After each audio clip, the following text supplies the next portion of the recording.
बिस्मिल्लाहिर्रहमानिर्रहीम। अस्सलाम वालेकुम जी। मैं गुलफाम रियाज हाशमी और हमारे साथ मौजूद हैं प्रोफेसर वकास अहमद साहब और प्रोफेसर अदनान शाही साहब। आज हम इनसे बात करने जा रहे हैं मज़हब की हैत के हवाले से, मज़हब की फॉर्म के हवाले से। तो सर, सबसे पहले मैं आपसे पूछता हूँ कि हैत से जो लफ्ज़ इस्तेमाल किया जाता है, ये लफ्ज़ है क्या और इसका मतलब क्या है? सबसे पहले जो आपने कहा कि मज़हब की हैत जो है आज हमारे काफ़ी प्यारी अनुमान है।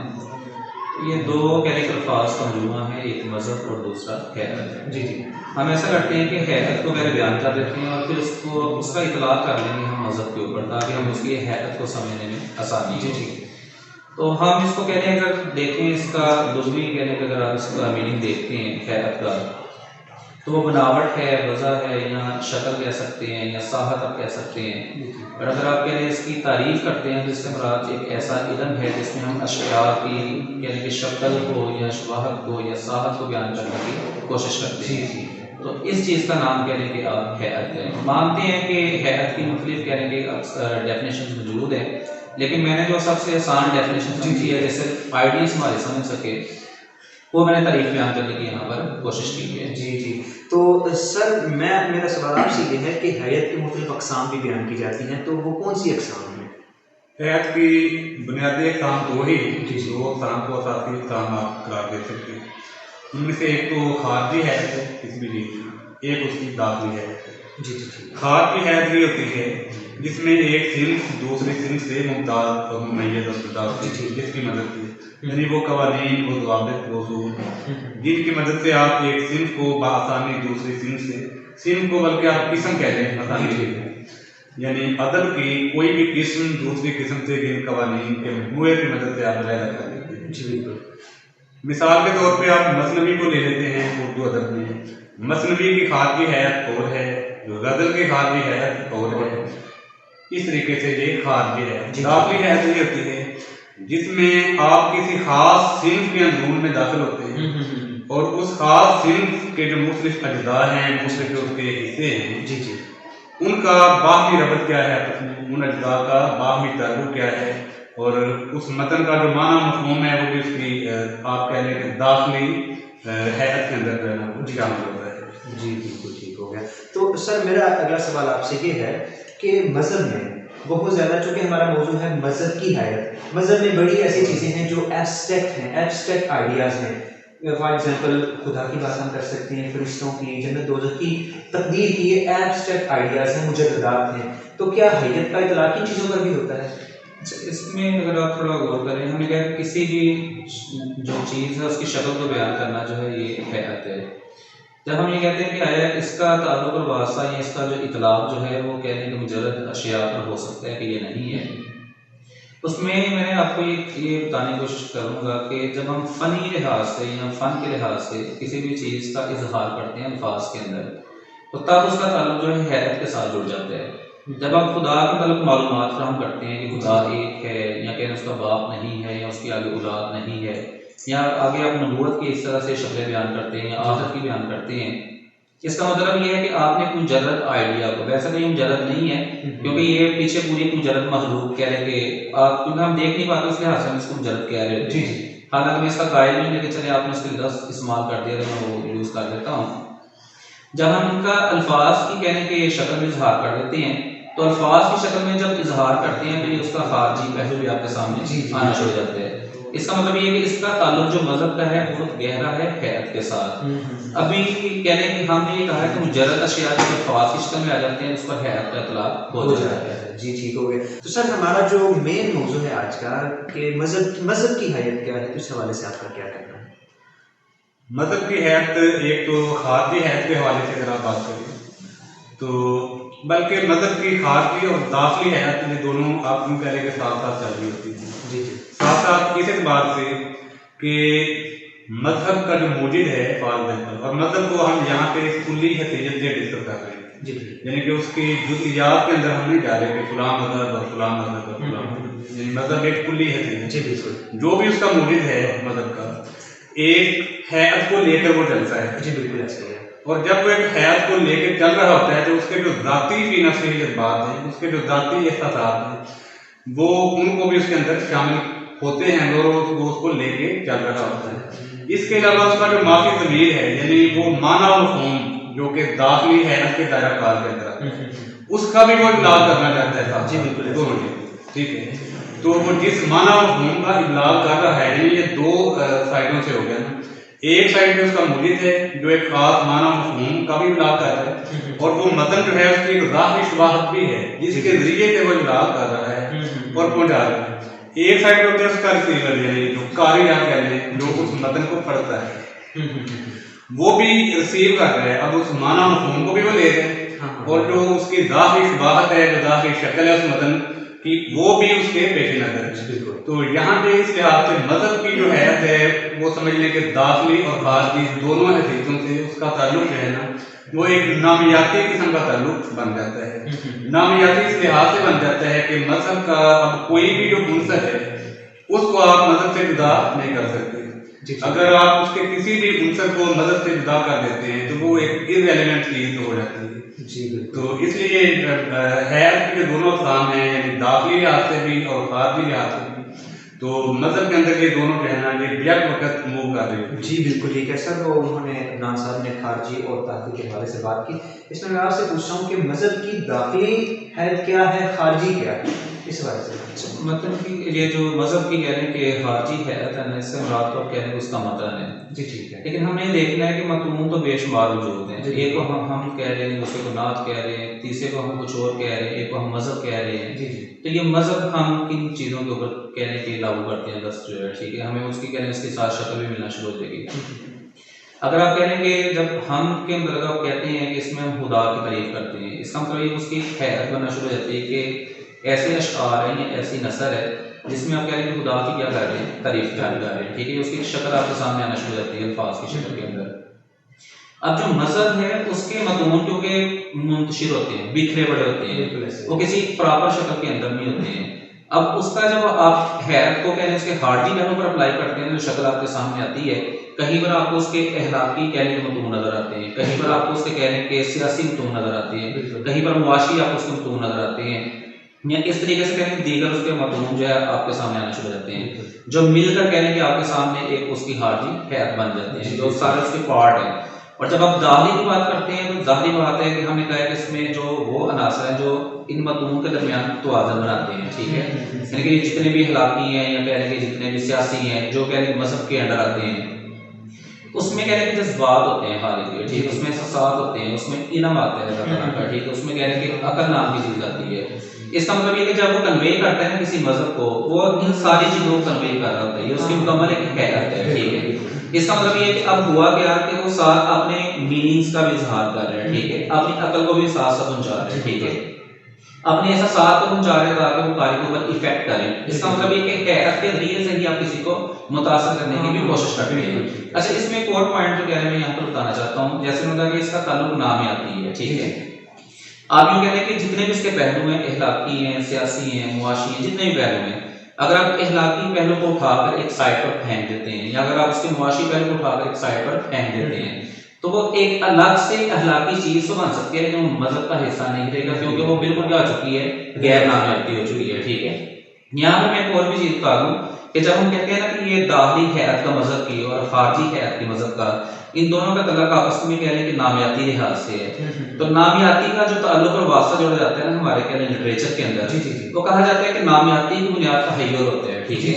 तो यहाँ पर खुदा के तहय्युर से मुराद खुदा का तहय्युर नहीं होगा क्योंकि खुदा जो है उसका तहय्युर नहीं होता उसका इल्म होता है वो बिल्कुल कन्फर्म होते हैं लिहाजा अगर आप इसका तहय्युर पर लेकर आएंगे इसमें शामिल नहीं होगा ठीक है।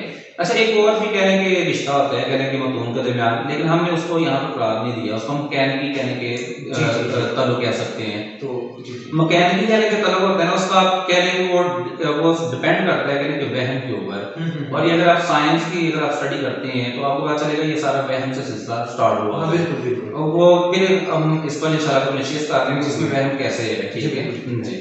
तो मतलब फिर हमारी ये बात होगी कि मजहब की दाखिली हैसियत भी है खारजी भी है उसकी खारजी हैसियत को वो मतून में जो हमें लिखे हुए नजर आते हैं और उसकी दाखिली हैसियत वो उसके भेजने वाले की जो एक कहने के मंशा है उसकी एक जो चाहत है उसका जो एक इरादा जाता है। तो सर अच्छा, मैं इसमें एक और चीज़ आपको क्लियर कर दूं। आपने जब ये कहा है ना, ये देखें, मैंने कहा कि ये इसका अखलाकी पहलू है, सियासी है, मुआशी है, ठीक है, इसका मतलब ये कि वो अखलाकी लिहाज से जुदा और ऐसा, लेकिन हर एक का ताल्लुक एक दूसरे के साथ जुड़ा हुआ है नामियाती लिहाज से, हम पहले कह चुके हैं। अब यहाँ पर एक और भी चीज़ में जो बात यहाँ पर बयान करना चाहता हूँ, उसको भी आप थोड़ा देखिएगा। जब हम ये बात करते हैं ना कि ये कहने की सियासत है, ये कहने के मुआश है, तो हम इनको डेफिनेशन के जरिए से अलग करने की कोशिश कर रहे होते हैं। दर हकीकत ये कुल्ली तौर पर एक मदन बनता है, ठीक है। इसका मतलब है कि हम उनको अल्फाज के जरिए से आगे मजीद बयान करने की कोशिश कर रहे होते हैं, और वो अल्फाज ऐसे होते हैं जिसकी वजह से आप किसी को नात बना सकते हैं, किसी को हम बना सकते हैं, किसी को मुआशी बना सकते हैं, किसी को सियासी बना सकते हैं। तो इसका मतलब है कि अल्फाज जो ज़ाहिरी उसका पहलू होते हैं वो आपके सामने उसकी शक्ल में मुतय्यन करना शुरू कर देते हैं। सर इसमें मजहब की जो दाखिली हैसियत है उस पर तो मेरे ख्याल में बात कैसे हो सकती है। हम तो खारजी हैसियत की बात करते हैं, ठीक है, क्योंकि हमारे सामने एक मतन है। अब देखने वाला जो है वो मतन उस पर असरअंदाज भी होता है, मतलब इसमें एक एस्थेटिक सेंस उसकी इससे जमालियात को भी ये चीज़ अपील करती है। तो जमालियात का मजहब की हैसियत से क्या कोई ताल्लुक बनता है? गुलफाम साहब, यहाँ पे आपने बहुत सारे सवाल इकट्ठे कर दिए। जी जी। एक तो आपने हिस्से जमाल की टर्म भी इस्तेमाल की है। जी जी। वो भी देखना पड़ेगा कि हिस्से जमाल क्या चीज़ होती है। जी बयान करते हैं आप। तो हिस्से जमाल या जमालियाती हिस्स ये क्या चीज़ होती है? देखें कि आपका जो कल्ब है, कल्ब के जिस हिस्से का ताल्लुक जो है वो आप ताकुल या शऊर के साथ कह लें, इसको दिमाग के साथ ये इबादत है। ताकुल और शऊर वाला हिस्सा है, ये दिमाग के साथ इबादत होता है। लेकिन कल्ब का जो हिस्सा असर पदीरी और असर अफरीनी से, यानी जो हुस्न और जमाल से मुतासिर होता है, वो दिल कहलाता है। और यही जो है ना, ये किसी कल्ब की जमालियाती हिस्स होती है, यानी कि हुस्न, जमाल, खूबसूरती दिल के जिस हिस्से पे असरअंदाज होता है वो इसकी जमालियाती हिस्स है। बिल्कुल ठीक है। और जहाँ तक जमालियाती दबस्तान जो है इसका ताल्लुक है, क्योंकि पहले ये देखना है कि जमालियाती दबस्तान क्या है या एस्थेटिक्स क्या है। जी जी। तो सबसे पहले 1735 में बॉन गार्पिन ने जो है ना, ये लफ्ज़ सबसे पहले इस्तेमाल किया है एस्थेटिक्स। जी। उसने अपने PhD के मुकाले में ये लफ्ज़ इस्तेमाल किया है। उसके बाद 1750 में उसने इस मौजू के ऊपर एक मुस्तकिल किताब भी लिखी। अच्छा, ये जमालियात होती क्या है या जमालियाती दबस्तान का काम क्या है? किसी भी मतन के अंदर, और मजहब भी एक मतन है, ये हम पहले डिस्कस कर चुके हैं, किसी भी मतन के अंदर मौजूद हुस्न जमाल, खूबसूरती, तवाज़ुन, तनासुब, तवाफुक, आपस में मुताबिकत जो है उसको जो है वो बयान करना जो है, ये जमालियाती दबस्तान का काम है, यानी ये उसका दायरा है। जब आप मजहब के मतन को पढ़ते हैं तो जाहिर है कि आपके कल्ब के ऊपर, यानी आपकी जो जमालियाती हिस्स है, तो वो उससे लाजमन जो है ना वो असर कबूल करती है, उसके ऊपर असरअंदाज होती है। अच्छा, किसी भी मतन में या किसी मजहबी मतन में भी आप कह सकते हैं कि हुस्न जमाल पैदा कैसे किया जा सकता है। इसके दो तरीके होते हैं। एक तो तरीका ये है कि तस्वीर जो है, इसको थोड़ा मैं एक्सप्लेन कर देता हूँ बाद में, और एक इसके साथ तादील का तरीका होता है। जी, कोई भी मतन जब मादे वजूद में आता है या कोई भी तख्लीक़ात जो है किसी मतन को तख्लीक करता है बशमूल मजहब, तो उसके अंदर समझ लें कि 3 उसके बुनियादी अनासर होते हैं। एक तो है उसका एक बुनियादी ढांचा आप कह लें या बुनियादी हयूला आप कह सकते हैं, सबसे पहले वो तश्कील देता है। उसके बाद जो है ना दूसरे नंबर पे उसका तस्वीर है। तस्वीर क्या है कि उसकी मुताबिकत और हम आहंगी वगैरह। तादील के अंदर उसका इत्दाल और तनासुब वगैरह शामिल है। तो तस्वीर के तरीके से कैसे जो है पैदा किया जाता है हुस्न जमाल किसी मतन के अंदर, किसी कॉन्टेक्स्ट के अंदर, उसका तरीका एक तो मुस्बत है और एक मनफी है। मुस्बत तरीका ये है कि किसी भी चीज़ के अंदर जो है ना वो मुस्बित अनासिर के जरिए से, यानी मतन को मुस्बित अनासिर के जरिए से इस तरह तश्कील देना कि उसके अंदर हुस्न जमाल पैदा हो जाए। जी ठीक है। और दूसरा तरीका इसका मनफी है। मनफी में मुस्बित अनासर के जरिए से नहीं बल्कि मुतज़ाद और मुतखालिफ अनासर के जरिए से उसके अंदर हुस्न जमाल पैदा किया जाएगा। उसकी मिसाल आप मौसीकी की ले सकते हैं कि मौसीकी के अंदर मुतज़ाद और मुतखालिफ जो सुरों के जरिए से आपको पता है मुख्तलिफ नगमे और मुख्तलिफ धुनों को और रागों को जो है वो तश्कील दिया जाता है। लेकिन उन मुतज़ाद और मुतखालिफ जो अनासर हैं उनके दरमियान एक खास तवाज़ुन और एक खास तनासुब जो है बरकरार रहना। इसको अगर थोड़ा सा नैरो करें तो जमालियात का मजहब के मतन से क्या ताल्लुक रहेगा? जमालियात का ये दोनों लिहाज से मजहब के साथ ताल्लुक बनता है। जी जी बिल्कुल ठीक है। तो सर इसमें इसमें ये जुमालियात मतलब मैं थोड़ा सा कहने की जी जी जानना चाहूँगा। सर ने बड़े अच्छे इसके ऊपर गुफ्तगू की है, लेकिन अगर आप जुमालियात को देखते हैं ना तो जुमालियात कहने की एक्सपियोलॉजी की एक कहने ब्रांच है, ठीक है। और एक्सपियोलॉजी में हम कोई ना कोई कहने एक म्यार तय करते हैं जिसके ऊपर हम किसी चीज़ का हुस्न कहने पर रखते हैं कि यार ये चीज़ खूबसूरत है कि यानी यहाँ पर कहने को क्या है बदसूरत है, ठीक है। जब अब ये कह रहे हैं कि मजहब का जुमालियात के साथ ताल्लुक और वास्ता क्या है, हमने देखना है कि मजहब क्या किसी मतन से अलग कोई चीज़ मौजूद है कि नहीं है। तो हम देखते हैं कि वो मतन से अलग मौजूद नहीं है, ठीक है। इस वक्त जो हमारे पास है, अब जो भी मतन आपके सामने आएगा उसका कोई ना कोई जुमालियाती पहलू होगा, ठीक है। अब वो जुमालियाती पहलू किस अंदाज से होगा, अगर आप इसके ऊपर गौर करें कि अगर एक मतन कह रहे हैं कि आप उसको शायरी की शक्ल में पढ़ते हैं तो उसका एक जुमालियाती मुसर आपके ऊपर जाना शुरू हो जाता है, आप उसके कह रहे हैं लज़्ज़त महसूस करना शुरू कर देते हैं। अब वहाँ पर दो चीज़ें आती हैं, यानी कि मतन का एक तो ज़ाहिरी जो हमने पहले बयान कर दिया और उसका एक अंदरूनी कहने के जो उसकी हैत है, ठीक है।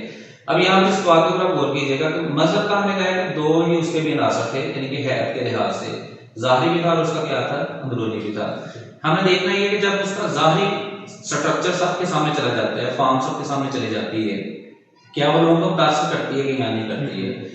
मुतासर होने को अगर आप देखेंगे तो दुनिया के अंदर आप देखें ज्यादातर जो आबादी है, बल्कि आप कह रहे हैं 90% जो आबादी है वो मजहब से ही मुतासर है। इसका मतलब ये कि उसकी हैत के अंदर इतनी बिल्टी है वो लोगों को क्या करती है मुतासर करती है, ठीक है। अब उसके अंदर जो कह रहे हैं जो उसका कह रहे हैं बानी है मजहब का जो भी है, इसका मतलब ये है कि वो अपने एहसास को बुझा रहा है, अपने इल्म को पहचान रहा है। तो जब वो किसी इंसान को पता चलता है कि ये भी इसके हैत के अंदर कह रहे हैं इंक्लूड है, शामिल है, तो उसका असर भी उसके दिमाग के ऊपर होता है, क्योंकि दिमाग समझने वाली एक बिल्डी का नाम है, आप कह सकते हैं, ज़हन हम कह सकते हैं। तो वो उसमें से वो चीजें परसीव कर रहा होता है। इसका मतलब ये कि जुमालियाती लिहाज से उसका इफेक्ट आपके ऊपर पड़ रहा होता है। अच्छा, एक यहाँ पर और भी चीज है।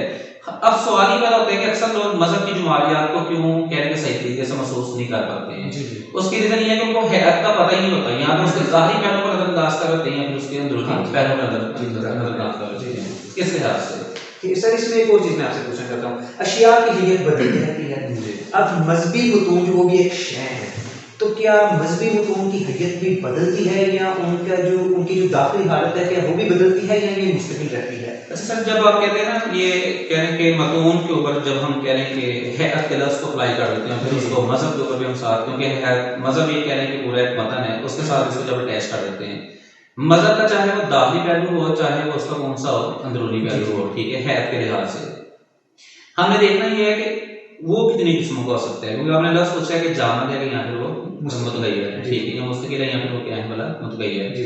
इसका मतलब ये है कि वो जो कहने के हैत, जब हम हैत की बात करते हैं तो दोनों किस्मों को मैं साथ लेकर जाऊंगा, लेकिन दोनों का लफ्ज़ कौन सा अप्लाई होगा, हैत का होगा, ठीक है। हमें कुली लिहाज से बहस करने लगा हूँ।